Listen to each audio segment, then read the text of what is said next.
So, welcome to the webinar, How to Make Your Business Case for Mentoring. And in this webinar, we'll be exploring what goes into your business case, into the actual document, how to gather the necessary information for that business case. And I'm going to touch too on something really important, and that is building realistic expectations. And that is part of your business case for mentoring too. For those of you who don't know me, my name's Anne Rolfe, and I have a background in adult learning and career counselling as well as professional development. I've been in business for 30 years, and over the last 2 decades, I've specialised in mentoring programs. I've spoken on mentoring in Australia, Canada, China, Singapore, the Philippines, USA, and in webinars like this, attended by people in all parts of the world. And I noticed today we've got people registered. I know we've got people on the line from Canada and the United States, as well as here in Australia. We've got people registered in Pakistan, the UK, India, Switzerland, Philippines, and New Zealand. So welcome to all nationalities if you're on the line. Thank you for joining us. Now, I just want to let you know, I generally speak from a corporate perspective, but I have worked with not-for-profit organisations, educational institutions, government agencies, and community groups. So the content I'm going to share with you today is applicable in lots of different settings. So it's just a matter of kind of translating for your particular setting. It will be relevant. I just want to let you know too, there's a URL in the chat box there for you, and there are a lot of resources on my website, some of them freely available on that page for you to use in planning and implementing your mentoring. So do help yourself to those, and those tools are available and used right around the world. Now, before we actually get into what goes into a business case for mentoring and how to gather necessary information and building those realistic expectations, I'd like some input from you. I want to know why you're here. I want to know why you think a business case is important. So get those typing fingers working away. I'm going to pause for a moment and look for your comments and input here. Why are you here? What do you want from this webinar? Why do you think a business case is important? So I'm looking for your input. Okay, just checking. Going to look for what's coming in. Okay. Why do you think a business case is important? Even if you don't have to submit one to get funding, some people do, some people don't. What's brought you here today? Okay, so Sharon is saying it's about professional development. Okay, she's here for that.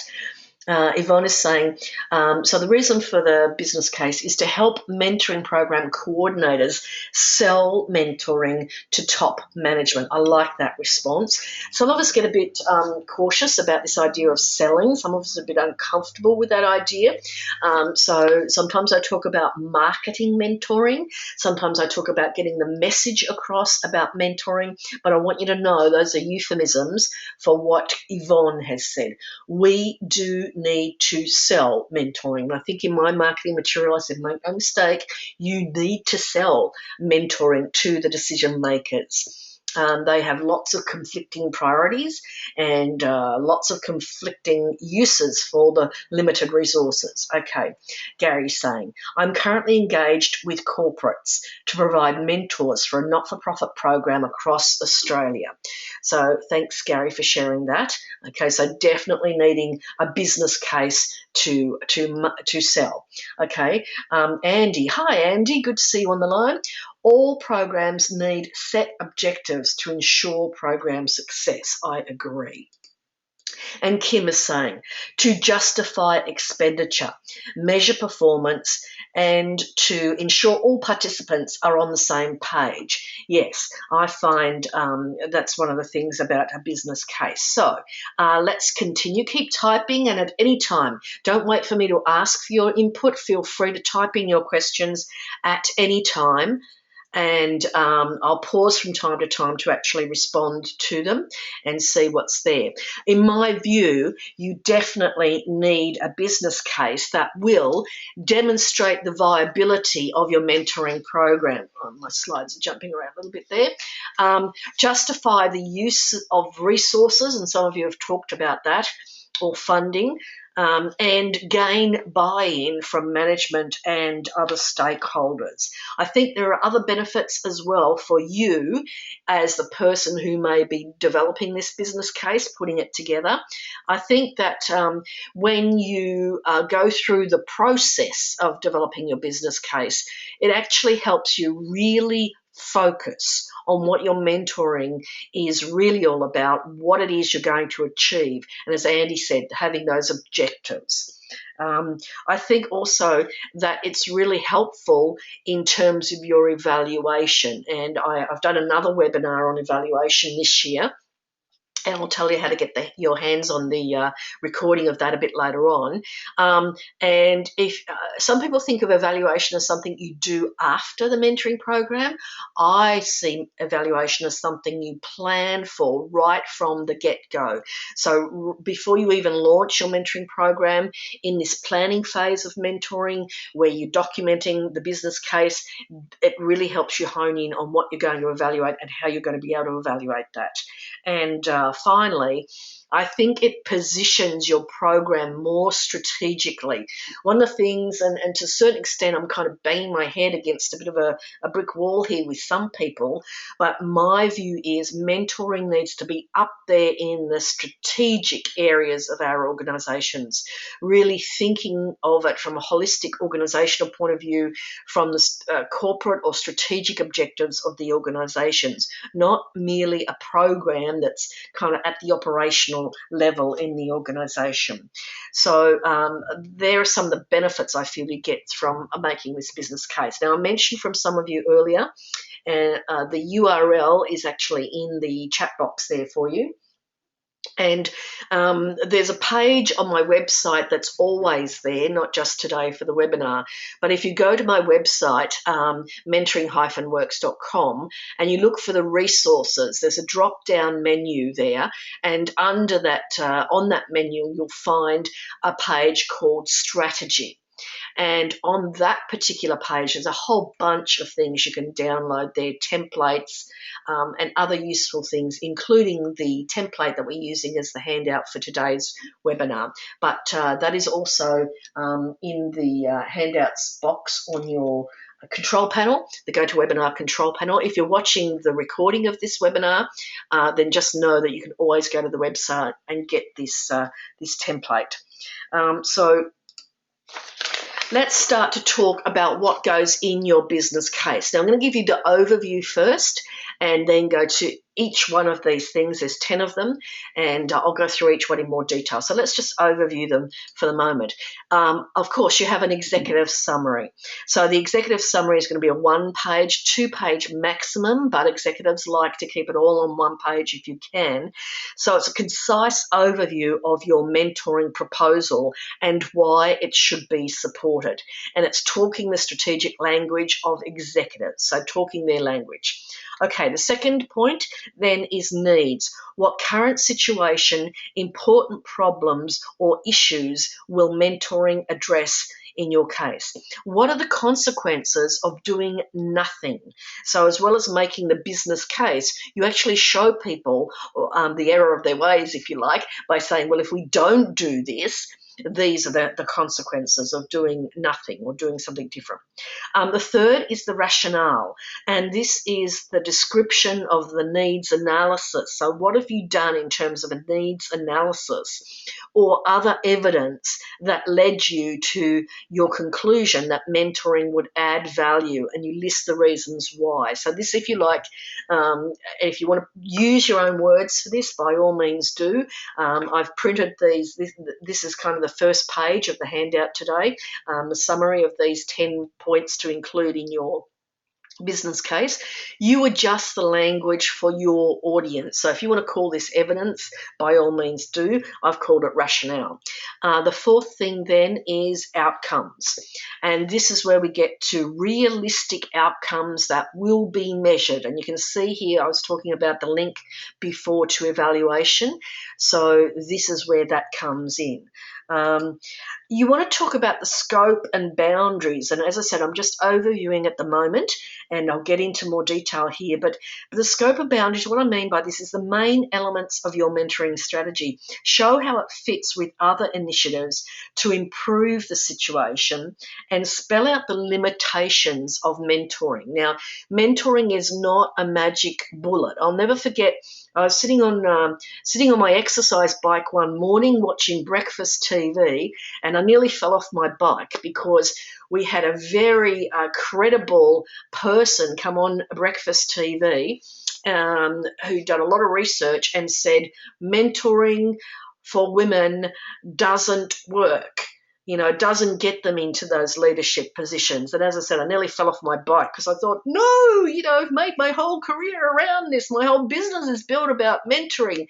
And I claim that mentoring makes a difference for women and a whole lot of other groups.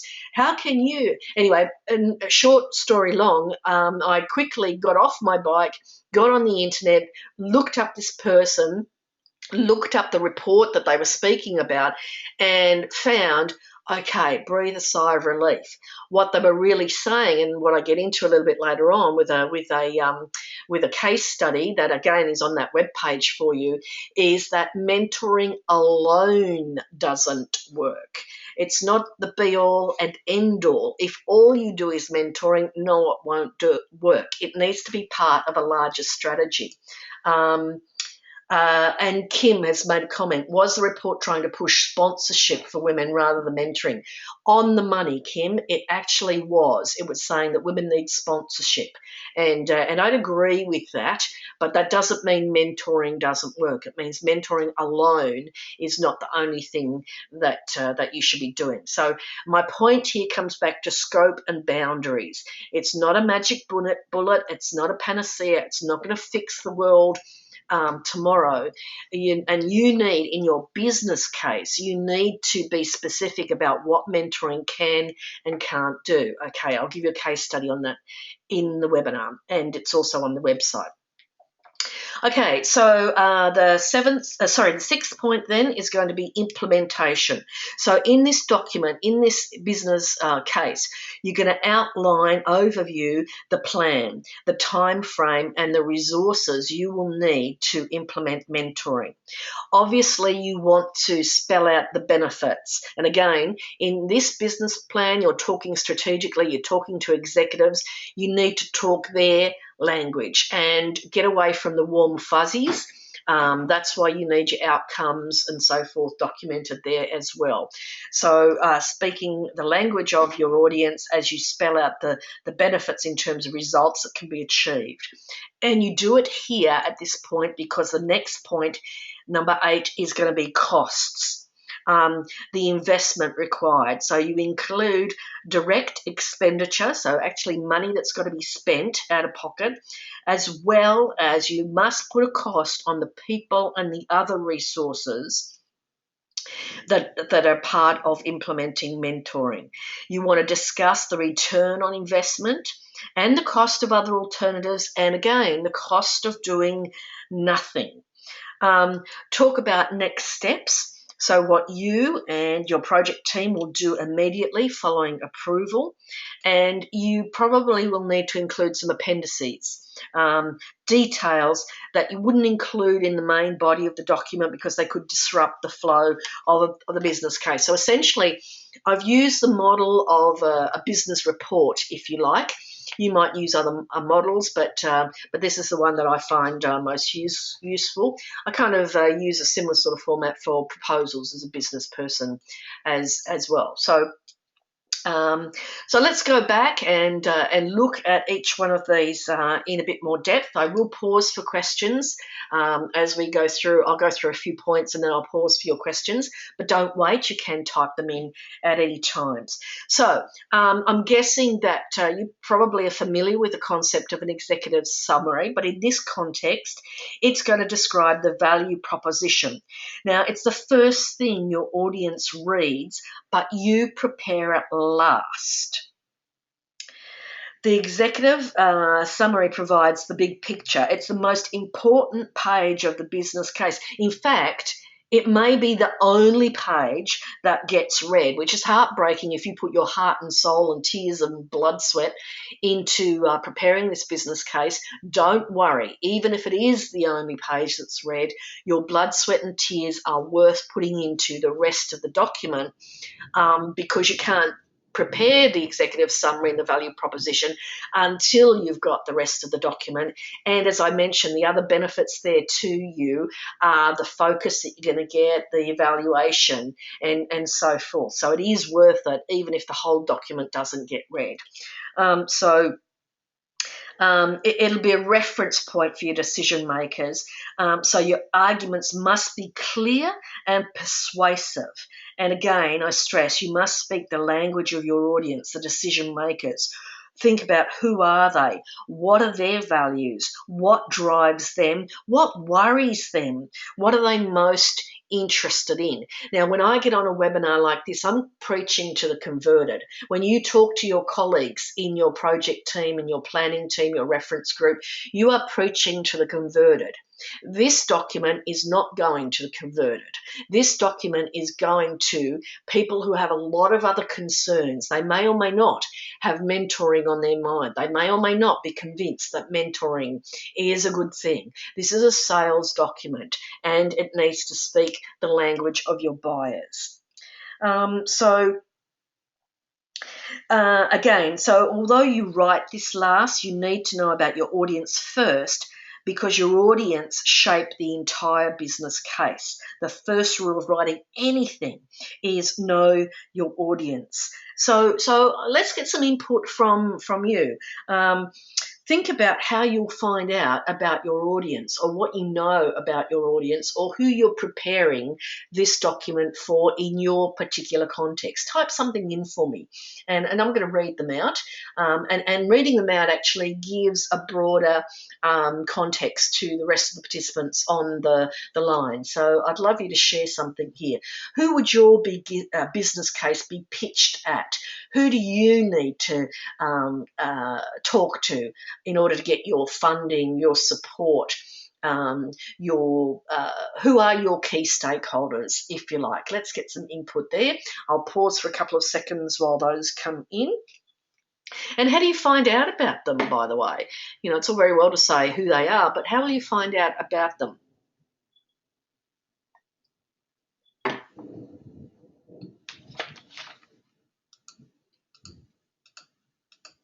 A bit of thunder rolling around in the background here. I hope that's not interfering too much. Okay, not seeing too much coming in there, but do keep typing if you are. So I'm going to suggest that you do need to find out who they are, what their values are, what drives them, what worries them, what are they interested in.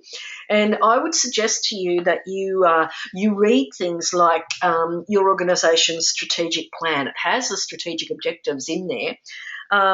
Read things like the annual report. You can pick up their buzzwords from that, and you can get an idea of their language and where they're coming from. You want to attend meetings, read the executive messages, media releases, and just simply ask them. Okay, Andy has got a comment here. He's saying his target audience is organisational level of our industry partners. And I think that's kind of the same for you too, Gary. You were talking earlier on about industry partners, corporates and so forth. Okay, so the next thing then is to really look at, so in your business case, the second heading I said was going to be needs. So what is it that's driving? What's behind this mentoring that you're actually seeking to implement? Now, many of you, if you've been on my webinars before, have seen this model before. I've worked through it before. I'm not going to go into a great deal of detail. It is on that web page that I gave you the URL for before. So you can download it. You can also download the case study. I will quickly go through the case study shortly. But what the message I'm trying to get across to you here is you want to really be quite thorough and strategic in looking at the needs of your mentoring strategy. So you want to be concisely able to describe the organisational needs and strategic value. So I'm looking at the top line here where we're talking about aims. This is what people refer to as the high level.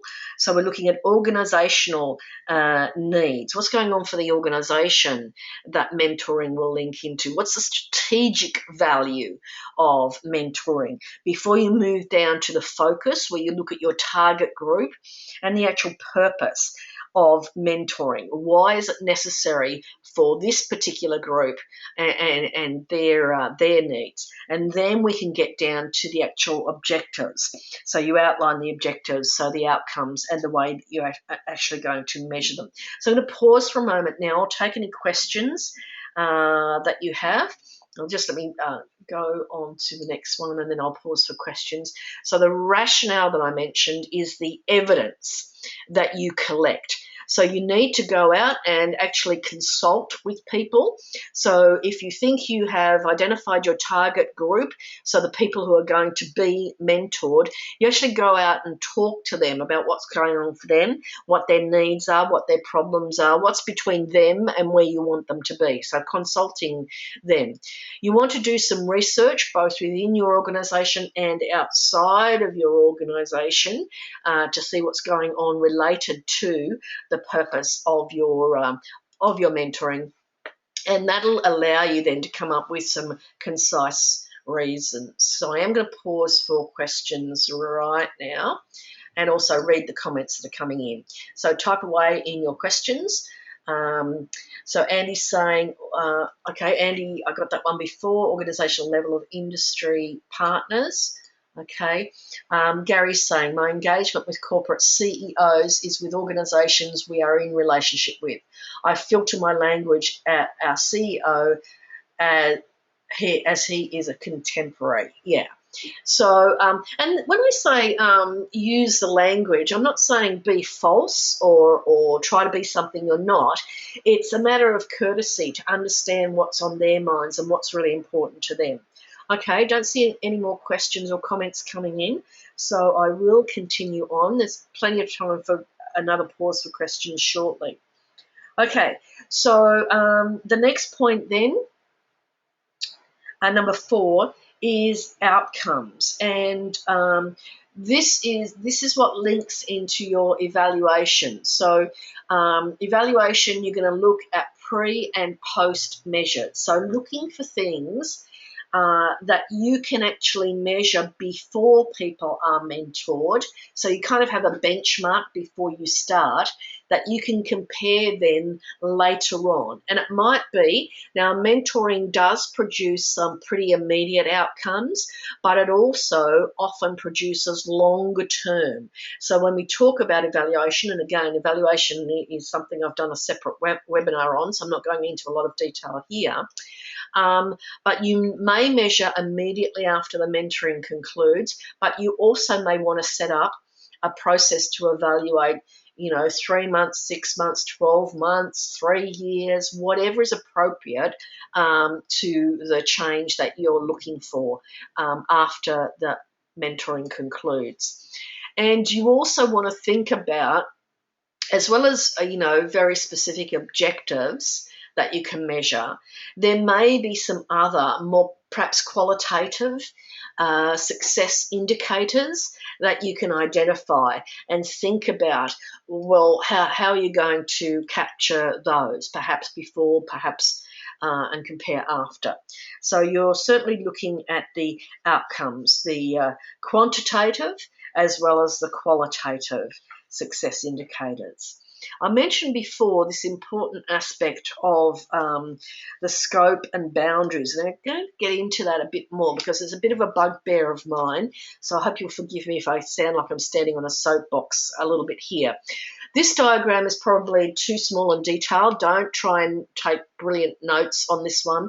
It is available in the handout for the webinar today and later on the web page. The handout is actually called the Template Business Case for Mentoring, and it has this particular slide in it.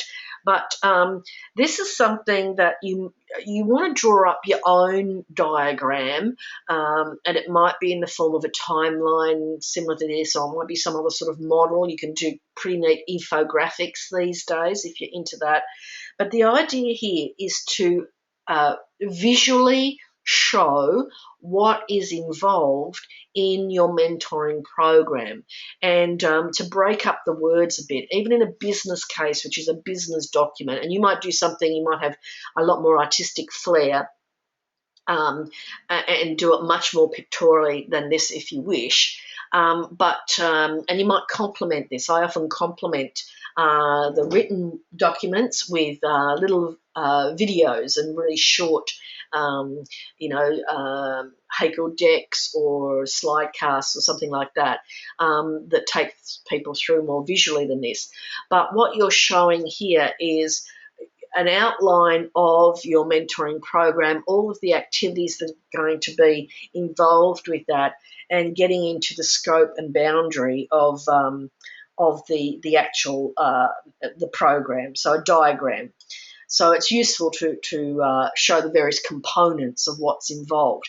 It also kind of helps justify the money as well, because people think, oh, mentoring, we just match people up and leave them to it. So it doesn't really cost us anything. And they don't really realise all the intricacies of what's involved in a real, honest-to-goodness mentoring program. So as I talk about scope and boundaries, I'm going to go back to that kind of case study I alluded to earlier, because you want to start to think about, some of the things that get neglected, and one of the risks of not doing a proper needs analysis and a business case, because mentoring, as I mentioned, does have its limitations. It's not a panacea for all ills. You must draw on the needs analysis to identify the other influences impacting on the situation that you're trying to make a difference to. And you want your business case is a good place to advise on other actions that are going to be necessary for lasting change. And this is actually how you avoid raising unrealistic expectations of mentoring. So again, very briefly, I'm just going to show you this worked example, and this is a template that's available to you. It's not in this particular handout, but it is on the page that I mentioned earlier. And if you have any problems, just drop me an email. I'll give you the link.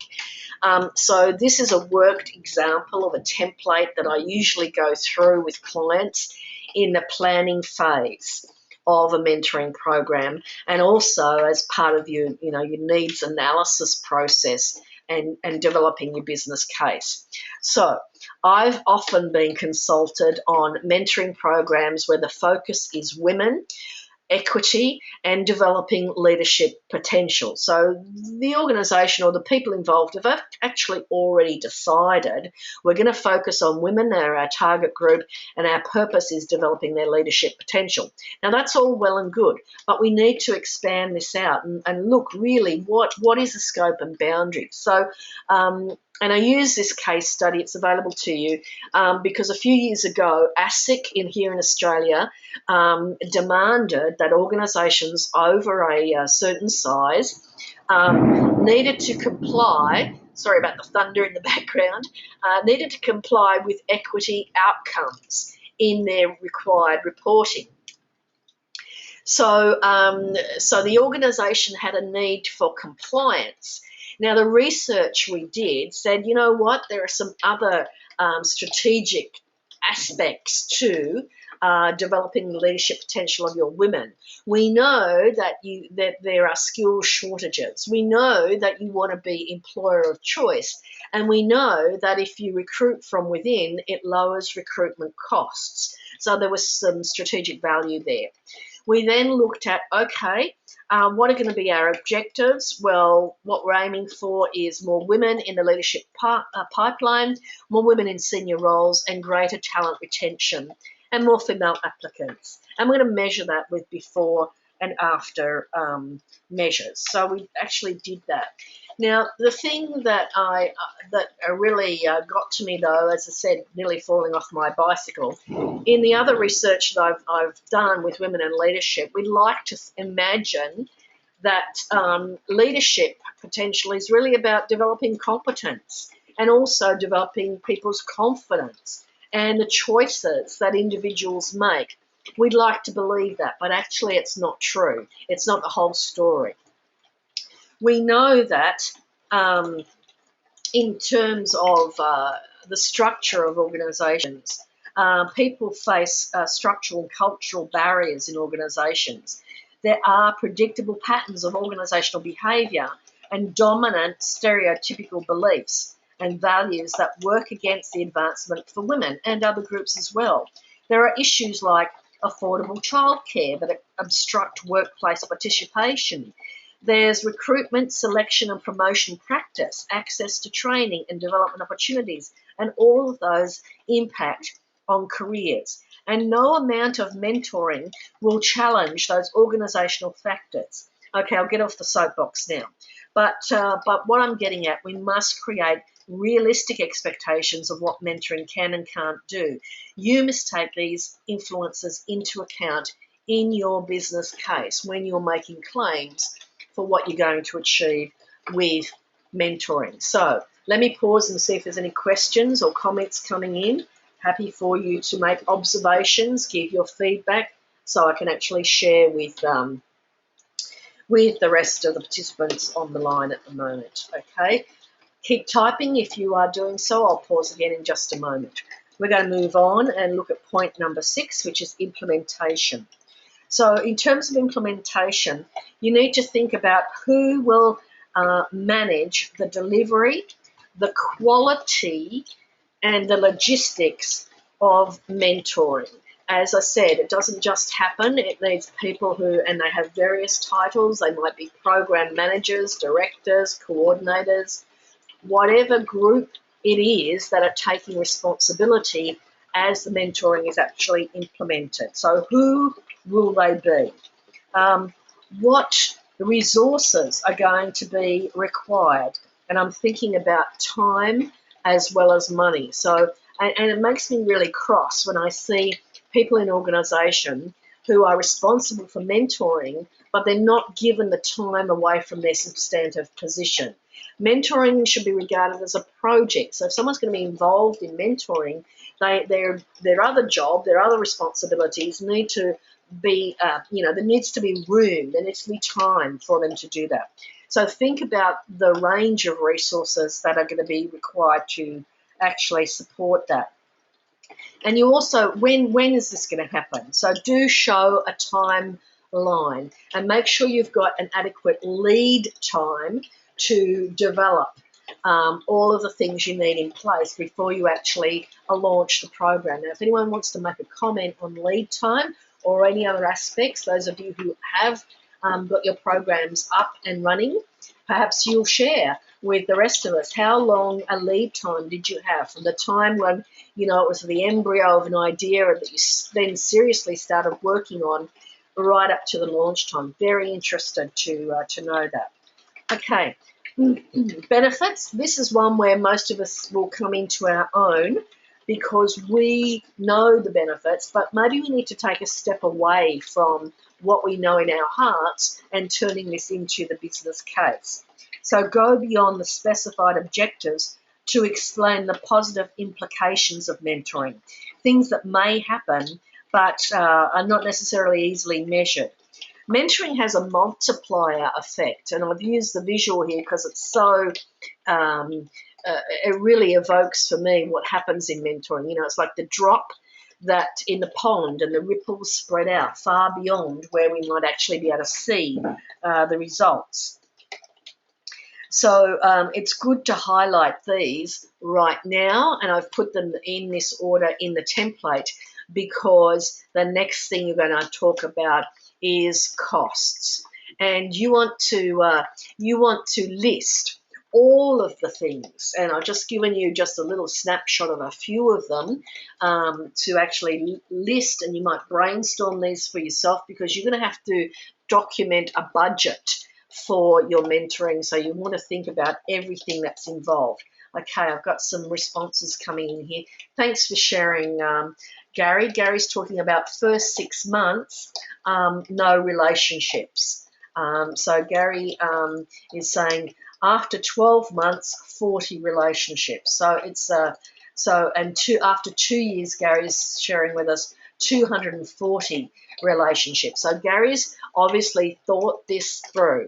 So the first 6 months is really all about planning, getting things in place for Gary. Okay, after 3 years, I think that is 650. So there is that multiplier effect. And I think, Gary, when we spoke, we talked about people who are mentored in the early stages coming back perhaps as mentors later on down the track. So there's definitely a multiplier effect there. But the first 6 months, no relationships. It's all about getting everything you need in place. Thanks for sharing that with us, Gary. Now, so you do need to have a budget and have it planned out what you think things are going to cost. In your business case, you want to be able to make the case for return on investment. Now, here's where you need to go out and do some research. For example, if you're in a corporate, you'd be looking at your target group and you'd be looking at, okay, what is the cost? And say the program's aimed at retention of staff, for example. You could go out and easily find out these days what is the cost of recruiting someone to that position, and it will be expensive. And you'll be able to find either generalizations. Some people say, oh, it's the cost of the annual salary of that person. Some people will say for some positions it's 3 times the cost of annual salary. But you'll be able to find some general costs. You may, depending on where you are, you might be able to go into industry associations, you might be able to go into your HR department, and they might have some actual documented data on what is the cost of recruiting for that position. I know I do a lot of work with graduates, and the last figure I had was graduates have to be employed for 3 years before there's a return on investment in that particular graduate. So if you lose them before 3 years, it's a cost to you, the organisation. You've got to keep them 3 years and beyond before you're actually getting a return on investment. So those sorts of figures are out there, and you can go out there and find them. Yvonne is saying ROI is a very difficult thing to figure out. What do you think about ROE, return on expectations? Yeah, I think that's a good way to go, and that's another reason why you've got to get very clear on what is reasonable to expect of mentoring and what some of those extraneous factors are that can impact on your expectations. I know one program I worked on, we expected that it would stimulate people to invest in their self-development, and that in the year following we'd see people going to more conferences and more courses and things like that.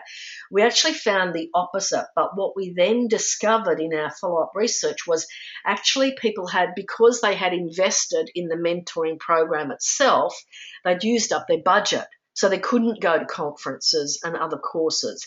So, you've got to be careful about your expectations, and you've got to go and really look in some depth in your analysis there. But don't give up on ROI. Be cautious about what you claim, but there is quite a lot of information out there, certainly in terms of selling mentoring into, if you can link mentoring, I usually link mentoring to things like employee engagement, where we can make some numbers about what it costs when employees are not engaged, or statistics around employee engagement. And you can go online and find very good statistics about employee engagement, for example. So it just depends what your program is and what you want to link it to. The other thing you can do if you're finding difficulty with return on investment, and it is difficult, I readily admit that, is consequences of inaction. So if you don't do something, so with those graduates, for example, we know graduate retention isn't too bad at the moment, but it's because of the environment. Graduates find it very difficult to find employment, so they're less likely to jump ship if they're unhappy. But what happens when the environment changes? What we know happens is there's pent-up demand. So graduates, for example, that are unhappy, they're going to stick with the organisation maybe now, but when the environment loosens up and when they've got some experience under their belt, guess what? You're going to lose them then. So you might invest all this money in developing these people only to lose them later on if you're not careful. So if you can make a business case of that, that you have, the courage of your convictions to put out there, then that's useful to do at this stage where you're talking costs. Okay, so number 9 is next steps. So we're going through the business case now. We've gone through the main points and we're getting to the next step. So if this is approved, you're going to be ready with your next steps. So spell those out. What are your next steps for you once you get your budget approved, once you get the seal of approval from the executive or whatever it is you're going for. What are your immediate next steps? And finally, appendices. So you will have done a needs analysis. You will have done some research. You will have come up with some reports, and you might have a lot of graphs of the data, for example, or tables or other really hard-hitting data that you don't want to necessarily put in the flow of the document. So this is just like a business report of any kind. It's common to put the detail into your appendices at the end. So it's there in full if people want to go and look at it. It's convincing them that you have done your homework and you've got reputable reference material here. You can refer to it if you need to. But it's not interfering with the flow of your document. Okay, we're pretty close to on time now, so kind of summarising your business case. We've talked about the need. This is where you get your information from. So how do you gather that information? You need to consult. You need to consult with your stakeholders and your prospective participants. In particular, talk to your target group and find out. Don't just make assumptions. Find out what's going on for them so that you can, and you'll need this information too in terms of briefing and perhaps training your mentors so that they know what's expected of them. So there's consultation. From that consultation, you're then in a position to specify the objectives, to know what outcomes you're really looking for and how you're going to measure those. And you also need that research beyond what's going on in your immediate area, going outside into the wider world. Remember, we want to get strategic here, and that means looking at the bigger picture, connecting mentoring to other important business issues. So, kind of coming towards the end here, I'll summarise quickly in a moment. just want to run a poll. I'm quite interested to know at this point. Perhaps I should have run this one earlier. So tell me, do you actually have a written business case for mentoring that includes, I'm sorry, it ran out of space there, includes these elements that I've talked about today? So there were 10 points there. You might have different headings for them. But have you got a written business case? Have you actually documented it in some format? I've made this a single choice, but you can type in if you've got a different response here. But maybe you've got all the information, it's just not documented in the business case format. Maybe you've got some, but not all of the information you need. Perhaps this has kind of opened up your eyes a little bit. There's more that you now want to go out and gather to kind of bolster the information that you've already put together. Or maybe you're somewhere else with this, and I'd love you to type in and tell me. Okay, I'll just give you a few minutes to respond to that. A few more seconds. It's hard when you've only got one answer, but you can choose the other and then type in. And if you've got anything else to say, and of course you can say you can type in something anonymously. Okay. Okay, so we have a comment here. I have 3. I'm guessing that's some, but not all of the information for the business case. I would expect that to be pretty common. Okay, I think probably everyone who's going to vote has. So let's share this information. Just going to close this now and share the results. So this is handy for you to see where you're at in the context of the people we have on the line today. Okay, so we do have almost a third of people, just under a third, really actually have a written business case that includes these elements. So if you've got a written business case, give us some feedback. Tell me if you're willing to share, or you can type in ANON just to share anonymously. You know, does it resemble what I've shared with you today? Did you take a different approach? We have probably got time very briefly. If anyone wanted to, I could actually open up a microphone here if you wanted to speak to us all. Okay, so we have, okay, let me just have a look here. So we've got 40 pages. So we've got someone on the line who's actually written a document of 40 pages, a business case. And that's, I'm not staggered by that. I could easily see with appendices how you'd go. Okay, and then so what I'm getting from this comment, I think, is that there's actually 40 pages of the business case, but then there's a document of 4 pages, so something much briefer to give to the particular audience, and 1 page for different audiences. So this is a great way. So this is a business case that's tailored. And it's a bit like your resume. You know, your resume you tailor for different jobs you go for. So the business case is the same. You tailor it for different audiences. Okay, so we've got a small number who's got all the information, but just not documented in the business case. Now, I do recommend, if that's you, that it's worth creating the document. There's a fair bit of work involved, but the sharpness and the focus it will give you, and the ability to respond off the top of your head to the sort of questions you may get, difficult questions, you'll have all the information there. You can just refer to it, and if you can't respond off the top of your head, you'll be able to quickly go and produce that information, and that's always useful.